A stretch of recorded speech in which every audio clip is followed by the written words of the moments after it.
Voilà, ici, on va parler des compétences d'un ingénieur automaticien, quelque chose qui dérange beaucoup d'étudiants ou bien beaucoup de collègues qui sont en plein les industries en fait. Voilà, il faut d'abord savoir ce que c'est que l'automatisme en fait. C'est l'ensemble des technologies utilisant l'électronique, l'électrotechnique, la mécanique, la télécommunication et bien d'autres également, bien d'autres domaines, afin de concevoir des machines ou des processus qui peuvent fonctionner en limitant au maximum l'intervention humaine. Où l'automaticien travaille-t-il? Le procédé industriel est un procédé de nature mécanique ou chimique destiné à produire des objets ou à synthétiser des produits chimiques en grande quantité et dans des conditions techniquement et économiquement acceptables. Chaque projet industriel de création ou d'amélioration de lignes de production possède ses propres problématiques techniques, contraintes d'implémentation et de performance. Il faut donc une bonne expertise pour s'orienter vers le meilleur type de procédé de production. Nous avons donc des process discontinus, encore appelés process en batch ou les process continus. Les process discontinus ou batch, une ligne de production peut avoir un fonctionnement de type discontinu, c'est-à-dire par la réalisation de lots successifs appelés communément batch. Ce procédé de production est découpé en différentes séquences, dosage, mélange, vidange, qui sont réalisées simultanément en temps masqué. Ce mode de production permet d'avoir une traçabilité simple et précise et apporte une grande flexibilité de production. Les process continus, quant à eux, intègrent le plus souvent des systèmes d'assainissement et de régulation et sont plus dans les projets beaucoup plus complexes et les grands projets, les projets de grande envergure. Donc, généralement, on va voir que des entreprises, des industries, industries cimentières, portuaires, par exemple, aussi métallurgiques. Là-bas, il y a plus de procédés industriels, il y a plus de procédés discontinus, mais également aussi des procédés continus. Donc, généralement, c'est l'ensemble des deux, en fait.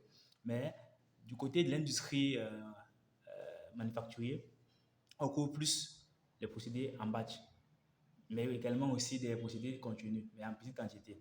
Par contre, dans les industries pétrochimiques, par contre, là, ce sont vraiment des projets très lourds.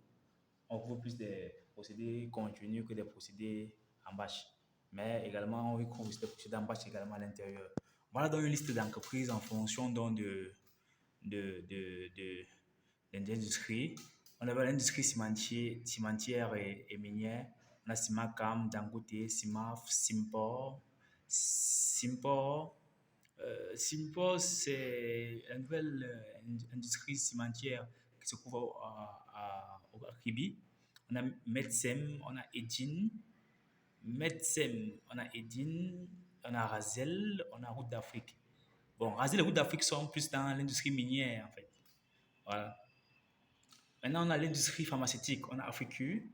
L'industrie de production et distribution électrique, on a KPDC, on a DPDC, on a Eneo également. L'industrie agroalimentaire, on a tellement d'entreprises de ce côté-là. On voit comme c'est là. Dans l'industrie pétrochimique et cosmétique, on a Perenco, Total, Sonara, Biopharma, CCRC, SCDP. L'industrie du textile, on a SICAM, Sodecoton.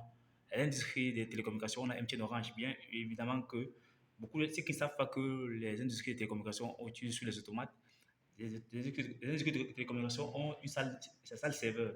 Et pour ça, ces serveurs ont besoin d'être refroidis quand ils chauffent. Donc, du coup, il y a donc des automates qui se chargent de l'automatisme là. On appelle généralement ça l'automatisme à froid. On a dit quoi? Industrie portuaire.